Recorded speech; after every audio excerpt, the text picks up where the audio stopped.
Assalamualaikum Bapak Tuge. Waalaikumsalam warahmatullahi wabarakatuh. Maaf malam-malam di sini saya mengganggu. Enggak apa-apa ya. Ada apa? Nggih. Di sini saya Kholisatul Saadah Nggih. di mahasiswi PPG Oh, di, PPG ya, nggih. Universitas mana? di Universitas Negeri Medan Bapak. Jauh banget ya. Iya, ini saya dapat ada tugas. Oh iya, siap. RK 1.2. Nggih, tentang apa itu? Untuk mewawancara, untuk identifikasi masalah yang sudah saya kemarin kumpulkan dari 1.1. Apa tuh? Oh, Ya, tugasnya. identifikasi masalahnya itu saya tuh kemarin kan ada 5, Bapak. Ini dianjurkan untuk dikerucutkan menjadi 3 Oh, dari ya. identifikasi masalah itu. Terus? Dan ada tugasnya itu harus untuk lebih jelasnya dari permasalahan itu harus mewawancarai dari pakar. Bapak Maftukin Dr. Andis, Bapak Maftukin MPD ini saya anggap sebagai pakar. Pakar apa tuh? Pakar kepalutan Bapak. Di sini saya mau menanyakan dari kasus yang sudah saya kumpulkan kemarin dari satu, yakni yang pertama itu anak sulit membedakan huruf. Anak sulit membedakan huruf. Dan terbalik. Huruf apa tuh? Dari B dan D itu Pak. Kan sering terbalik ya antara B dan D itu. B dan D, terus P dan Q. N sama N. Iya. Itu. Ya itu. Langsung tak jawab ini ya. Hal itu memang tidak hanya pada jenengan saja. Permasalahan itu secara umum memang dialami oleh para guru PAUD, terutama ketika dia itu mengenalkan huruf kepada anak-anak itu ya. Rata-rata itu memang dialami itu. Ya, kita harus punya trik memang ya. Tidak lugu-lugu amat ketika kita mengenalkan tentang hal tersebut, karena kemampuan anak dalam membedakan itu sementara di usia dini itu ya masih perlu banyak bantuan gitu. Oleh karena itu kita sebagai guru ya pinter-pinternya kita membuat alat bantu gitu ya. Alat bantu entah berupa peraga, entah berupa mungkin ilustrasi gitu, sehingga hal itu akan mudah untuk diingat oleh anak, karena anak itu pada dasarnya itu akan cepat mengingat pada sesuatu yang sudah dikenal oleh mereka, sehingga kita dalam memperkenalkan hal-hal yang perlu kita kenalkan ya kita relasikan dengan apa yang telah dikenal oleh anak ya. Misalnya mengenalkan huruf B itu adalah huruf yang punya perut ya, itu B. Kalau D itu adalah yang punya pantat atau bokong gitu ya. Nah itu seperti itu ya, sehingga itu mudah dikenal oleh anak. Ada lagi cara mengenalkan dengan yang huruf B ini dilihat oleh jangan apa ini? Dari situ huruf B atau D? Itu huruf B. Ya. Jadi kalau kita mengenalkan huruf B dengan kita pakai jari tangan dengan seperti ini. Jadi dilihat oleh anak kan ini huruf B, gitu kan? Ada B. Jadi kalau tangan kanan jempol seperti ini huruf apa anak? B ya. B kalau hewan itu apa yang kita awali dengan B? Bebek ya, terus apa lagi gitu ya. Huruf bebek ya Bu ya. Jempol ya, tangan kanan Bu ya. Nah itu sehingga mudah untuk bisa diingat. Kalau huruf yang D kita kenal dengan, mungkin kalau pakai ilustrasi jari dengan pakai jari kiri jempol seperti ini. Ini kan dilihat ini kan huruf D ya. Misalnya kalau ditulis untuk tulis apa? Dada, terus dadu, daun, darah dan sebagainya ini. Nah, kalau kita menggunakan alat-alat bantu kayak begini ini itu sangat mudah sekali bagi anak. karena dunia anak itu masih dunia yang nyata, real, bisa dilihat, ya, bisa diilustrasikan oleh mereka gitu, ya. Jadi intinya kita harus pandai-pandai membuat satu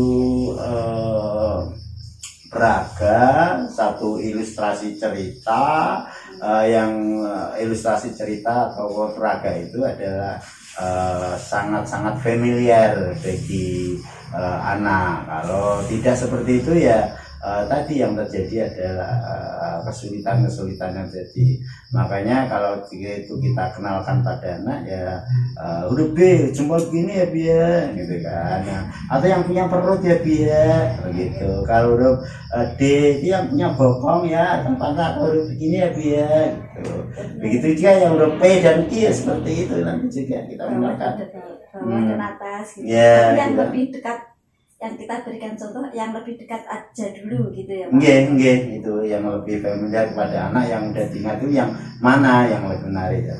Itu yang pertama, gitu kan. Yang kedua apa tadi? Yang kedua ini anak belum mampu bercerita kembali isi dari cerita itu Bapak. Iya. Permasalahan dari kelas kita itu anak-anak itu.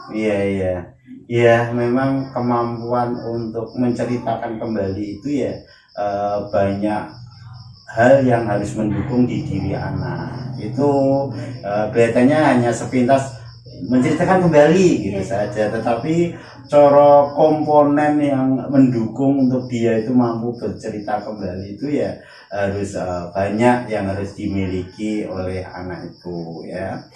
Yang pertama adalah ketertarikan dari diri anak kepada cerita yang jangan ceritakan. Tanpa anak itu tertarik kepada cerita ini jenengan, dia tidak bakal bisa untuk merespon cerita kembali. Oleh karena itu, guru harus membuat anak itu tertarik ketika jenengan bercerita itu. Itu kemampuan untuk menyimpulkan atau menangkap isi cerita itu. Ya, jadi dia bercerita itu tidak hafal dengan cerita itu, tapi dia bisa mampu menangkap isi cerita itu. Caranya gimana? Caranya bu guru ketika nanti di akhir cerita harus menyampaikan tentang isi kesimpulan cerita ini, gitu, sehingga membantu anak juga dalam menyimpulkan isi cerita ini. Itu yang kedua, ya. Yang ketiga, kita juga harus mencoba memberikan ruang gerak kepada anak untuk berani bicara, gitu ya. Berani bicara, walaupun bicaranya itu tidak pas, tidak cocok, tidak sesuai, tetapi kalau anak itu sudah mempunyai kemampuan berani bicara, dipastikan jenengan minta untuk bercerita itu, dia akan cerita sengalor ngidul ngetan ngulon itu, dan tidak takut disalahkan karena dia terus dibiasakan untuk tidak dicela ketika dia bicara itu, ya. Jadi yang pertama mungkin membuat dia tertarik dengan cerita kita dan dia tuh tertarik untuk cerita tersebut, ya, karena cerita itu menarik.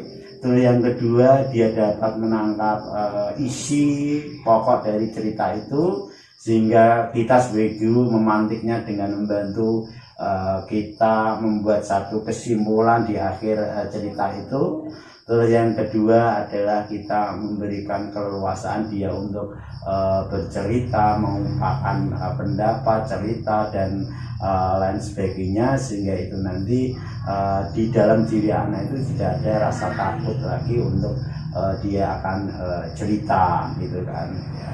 Kalaupun itu terpaksa terjadi pada anak, nah, teknik yang dulu pernah saya pakai ketika saya masih aktif menjadi guru itu adalah dengan cara mereka kita suruh cerita bareng-bareng, ya. Cara bareng-bareng itu, ya, karena kalau cerita sendiri mesti dia itu takut, dia itu isin, dia itu. Tapi kalau cerita bareng-bareng, dia pokoknya cerita apa yang dia mampu untuk tidak takut salah karena bareng-bareng kan, gitu kan. Itu yang namanya BC method itu, ya. ya anak metode gembremjeng bisa kan rame ya sibuk aja. Nah itu memang untuk merangsang anak yang sulit untuk berani bicara sendiri gitu kan. Nah itu kalau menurut saya untuk mengatasi anak yang kesulitan untuk bisa menceritakan kembali dari si cerita itu. Ya. Berarti kita pun sebagai guru juga harus mengerti isi cerita itu dan bisa membantu untuk anak itu bisa menangkap kesimpulan, gitu kan. Nah, sehingga anak nanti langsung seputar tentang ini, gitu kan. Nah itu, nah, terakhir kalau udah berani bareng-bareng ini, ya metode bareng-bareng. Dan itu sudah saya alami sendiri ketika saya sekolah. Saya itu berani ngapal itu kalau bareng-bareng, kalau sendiri tidak berani. Nah bareng-bareng kan saya nggak hafal kan untuk katut karo kancane. Itu ya. Lebih termotivasi kan. Iya, ya beraninya keroyokan gitu kan. Saya itu.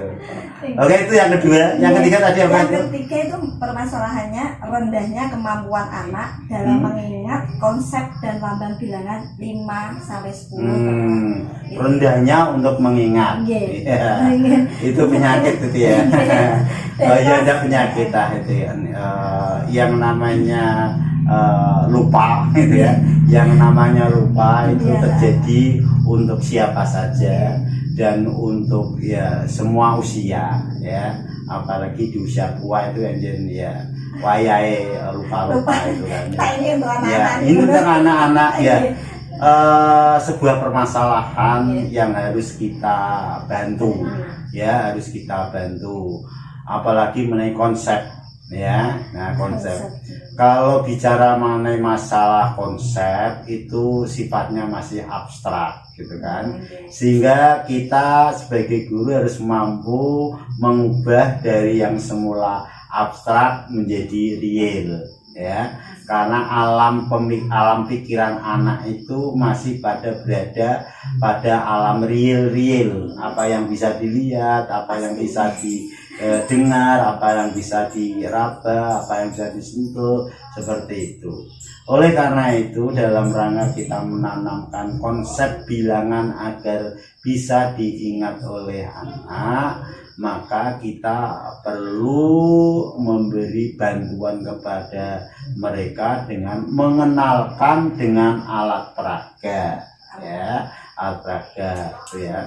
Terus mengenalkan dengan dia mengalami, mencoba, mengenalkan dengan dia mendengarkan. Jadi seluruh panca indera ini untuk kita maksimalkan, dipakai semua untuk konsep tersebut.